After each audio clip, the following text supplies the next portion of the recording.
De retour au dortoir, le professeur A découvert les enfants en train de chanter « Chauve, chauve, t'es foutu ». Ici, ce que tu dis ne compte pas. Matthew ne les a pas blâmés. Au contraire, il a corrigé la justesse des garçons. Dobu, t'es foutu. Dobu, t'es foutu. Ici, c'est pas toi qui feras la loi. C'est pas toi qui feras la loi. Après avoir ordonné à tout le monde d'aller dormir, Matthew, lui, n'arrivait pas à trouver le sommeil. Pendant cette période, face à ce groupe d'enfants, ça lui donnait vraiment mal à la tête. Et il n'arrêtait pas de réfléchir. Comment pourrait-il les changer? Alors il a sorti les partitions qu'il avait juré de ne plus jamais toucher.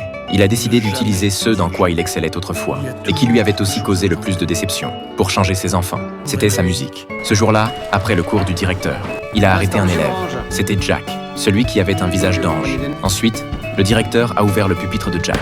À l'intérieur, il a trouvé un dessin, exprimant son mécontentement envers le directeur. Jack a donc été mis en isolement. L'après-midi, la mère de Jack est venue voir son fils. Pour qu'elle ne s'inquiète pas, Matthew a menti en disant qu'il était parti se faire soigner les dents. Il a apporté des vêtements de rechange pour Jack.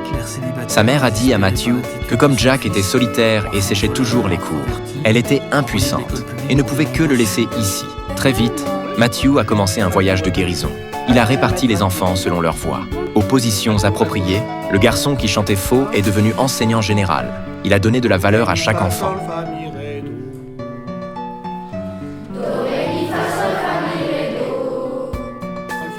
Après un certain temps d'enseignement, à sa grande surprise, les enfants se sont montrés très doués.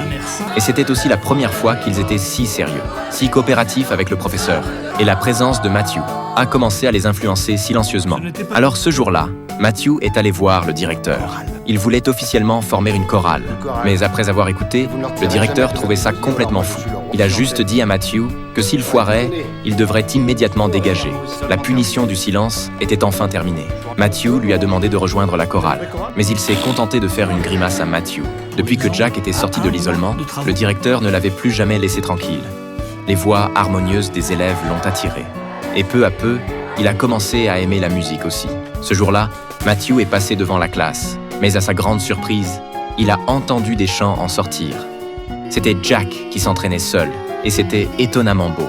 Alors Matthew a eu une conversation sérieuse avec lui. Il voulait absolument qu'il rejoigne la chorale, car Matthew était certain que Jack était un musicien né. Et peu à peu, la chorale est devenue de plus en plus géniale. Ici,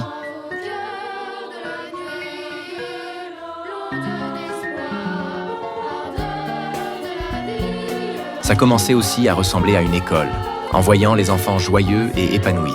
Le directeur était pensif. Le directeur est descendu, se plaignant